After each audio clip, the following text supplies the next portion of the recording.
This happened when you were 9 months old. That's correct. And probably at the time you began to tell your mom and dad about it, you didn't realize what it was that you had experienced. Now, of course, we give it a name. We find that it's a fairly common experience. At least millions of people in this country have certainly talked about them. What do you remember? How do you remember it? When I was 9 months old, I had emergency surgery on that night, and they put me to bed, and they put me on my back, and I was a tummy sleeper, and I flipped over, and my trach fell out. You had this breathing tube, and it fell out. And I flipped over, and it fell out. Okay. And all the doctors and nurses kicked my grandma out of the waiting room, and they went to go find my mom. My grandpa did. And I remember floating out of my body, seeing nurses and doctors hovering around my body, trying to bring me back to life. And there was like a three-dimensional wall. There was no way through it. And I could see my mom and my grandpa all the way down at the other end of the hall. But there was no way to get through the wall. It was just like a three-dimensional wall, and you couldn't get over the top. But you could see them? I could see them, Could you hear them? Could you hear what they were saying? I could hear what they were saying. They were crying and hugging each other. Mom was saying, "He's gone, he's gone." Tell me more. Tell me what else you saw and heard. I remember seeing my hospital bed and my IV. It was a very elaborate IV. They had cups around it because they were so afraid to lose my IV that they had to make a special thing as like down to my last vein that they had that they could get a hold of to put anything in. When you were out of your body, did you stay in that position of observing this scene, or did you travel? Did you leave there? Approximately, there was no, time is just endless. It has no meaning. I just stayed there as long as I could, and eventually I was floating up, and I had to go nowhere except up, and then I started into a dark tunnel, and it was very, very, very dark. You couldn't see at all. And I was a baby, so I just crawled. And as I crawled, I'd crawl maybe 2-3 feet, and I'd fall down a foot, crawl and fall down. And I guess like halfway through the tunnel I got through, and I seen a little bit of light, and it got really easier to crawl. It's like the light was just helping and pushing me up to the top of the tunnel.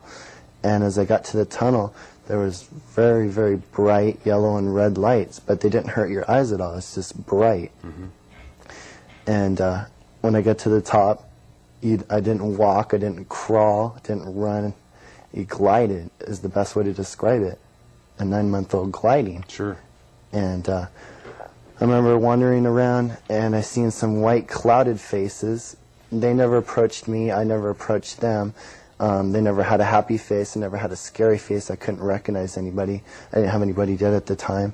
Any communication going on between you and? Not between those people, no. Okay. And they just kind of gave me a warmth and love, and it's like everything was okay. I felt okay, and I was just on my way again, and I seen some golden roads.